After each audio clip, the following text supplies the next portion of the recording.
Hello everyone and welcome back into Below Par. Today I'm going to be taking you through my what's in the bag for this season, whenever that may start, and I think I've built my dream set.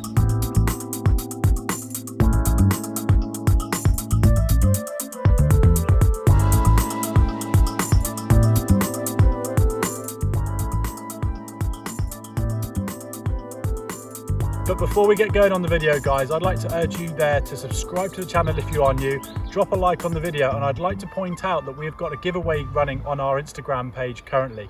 So if you haven't been over there, please visit there. But first, click the subscribe button because that is number one on the giveaway criteria. Once you've clicked subscribe, head over to our Instagram page, which will be in the description, and find a picture that looks a little bit like this one. Once you've found that picture, any of them, we've posted a couple, drop a comment down below tagging 3 friends, like the post and follow our Instagram page to be in with a chance of winning this prize.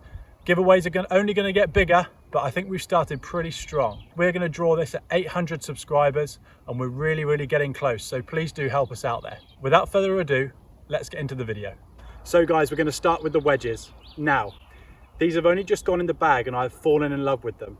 They are actually second hand from a friend of mine. Let me show you.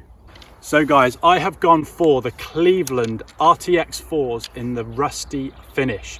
I've gone for a 58, 54 and a 50 in these. Modus 3 shaft and just a standard Golf Pride Tour Velvet grip.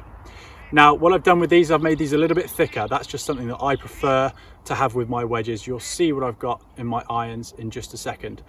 Let me know down below, have I made a strong decision? Should these stay in the bag for the rest of the season? They've had a really strong start.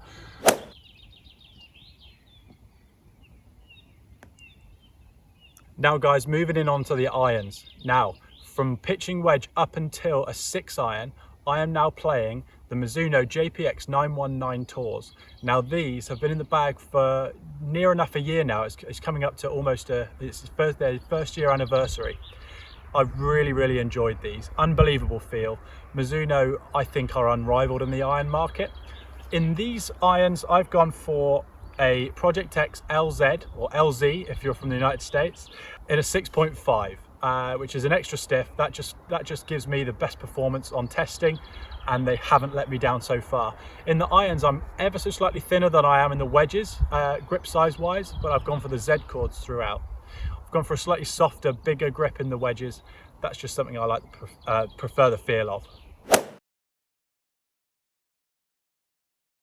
Jumping into the 4 and 5 iron then guys, I've gone for the JPX 919 again, so from the same range, but in the forged this time. This just gives me a little bit more support with the longer irons, slightly higher flight and a bit more forgiveness ultimately. So I've gapped the lofts accordingly. The Tours are slightly differ to the forged, so I've gapped those in, and they seem to work really well. The 4 iron's actually one of my favorite clubs in the bag.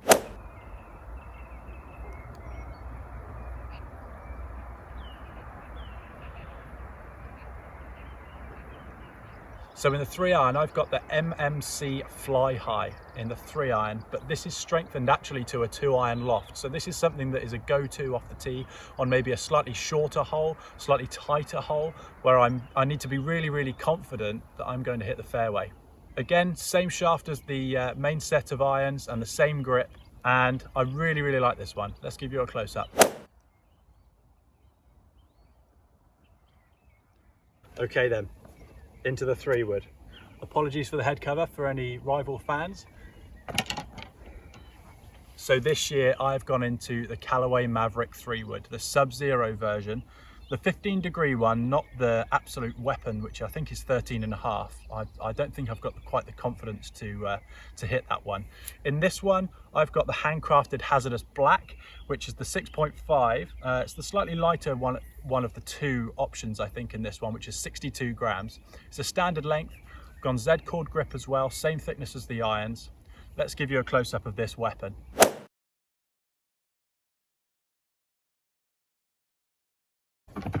Okay guys, and into the driver then. So very much the same as the 3-wood, into the Maverick Sub-Zero.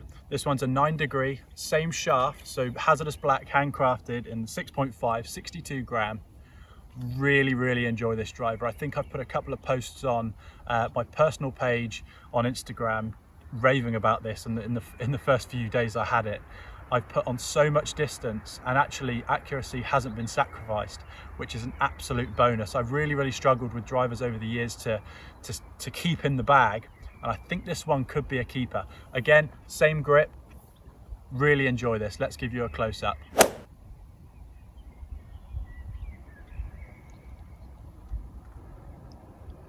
Okay then guys, into the putter. Now this is the longest standing club in my bag so far, and I think for a number of years. I've had this since 2017, end of 2017, and it hasn't left the bag since. I've tried others, but nothing rivals this one.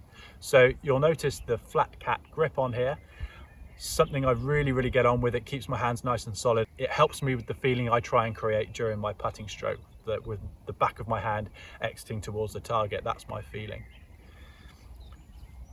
It's an Odyssey O-Works number 7. Classic shape. I think Luke Donald was the one that really started the trend on this one. He putted unbelievably well with his and started to grow interest in that particular shape. I think before that was I would say the 2-ball. And you'll have noticed I've got some lead tape on the bottom here. That is just to add plenty of weight to the head. That's what I like to feel in my putting stroke. Let's give you a close-up and do a bit of a summary.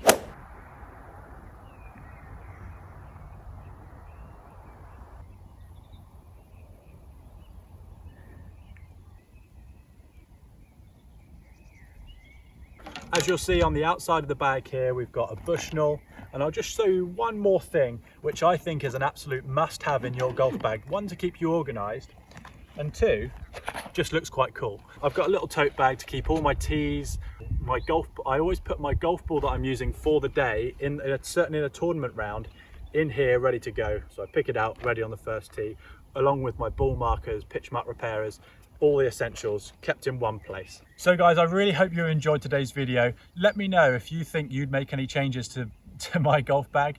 Totally opinion based, of course, but this is what works for me, and I think I found my dream set ready for the future.